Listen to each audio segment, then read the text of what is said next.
And the senior special assistant to the president on citizen and leadership stated that the government is committed to addressing the challenges faced by women in Nigeria with focus on promoting women's participation in leadership across various sectors, including mining, media, creative industries, healthcare and sports.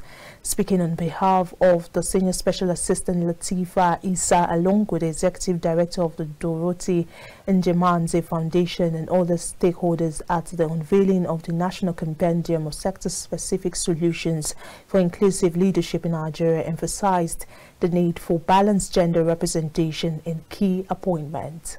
Here's the rest of the story. With only 6% of political seats occupied by women in Nigeria, women disproportionately bear the impact of insecurity, facing increased risk of sexual and gender-based violence, threat to maternity health, and economic disruptions. Stakeholders has identified the National Gender Policy, a comprehensive roadmap designed to promote gender equality and eliminate discrimination, as crucial to addressing these issues and called for its full implementation.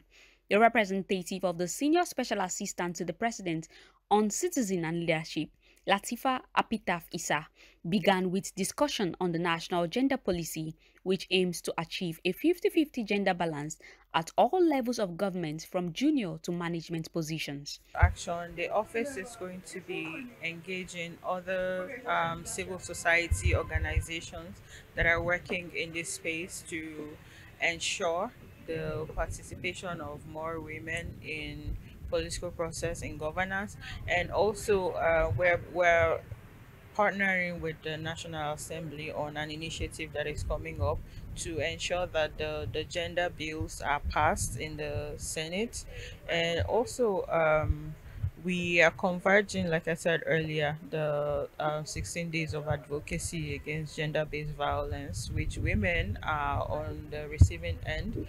And we're also looking at the sector-specific initiatives, just like this compendium has been launched. We're going to be looking at the critical aspects of the compendium and what aligns with the office and how we can converge and synergize with other leaders in the country to help to actualize what is in the compendium. The compendium includes detailed recommendations such as implementation of the National Gender Policy, the enhancement of anti-discriminatory laws, and the adoption of affirmative action in leadership roles across various sectors.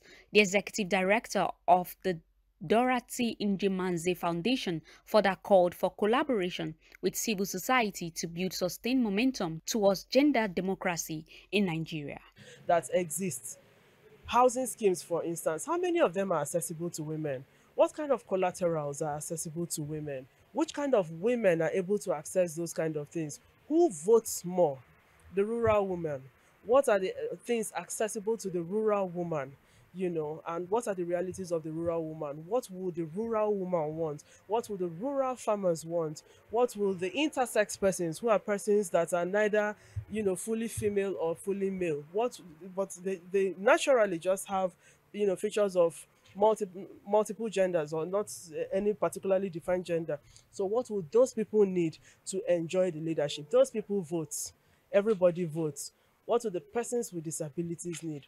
You know, what should the government do? So we're just guiding to say you are not doing this well enough, or you haven't done this well enough. And it is not something that you need, it's not something that you need to go elsewhere to get resources to do. It's already there, it's within your mandate. So each sector has to be taken, you know, sector by sector. We have spoken about how women have contributed to sports in this country, and yet there is evidence that male sportsmen are better paid than female sportswomen.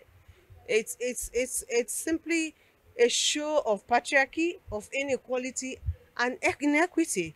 These are issues that we need to address, and fortunately we have this compendium providing actionable recommendation for these issues to be addressed. So I advise that policymakers take a look at them and internalize them and use them in their areas of work for the betterment of our society.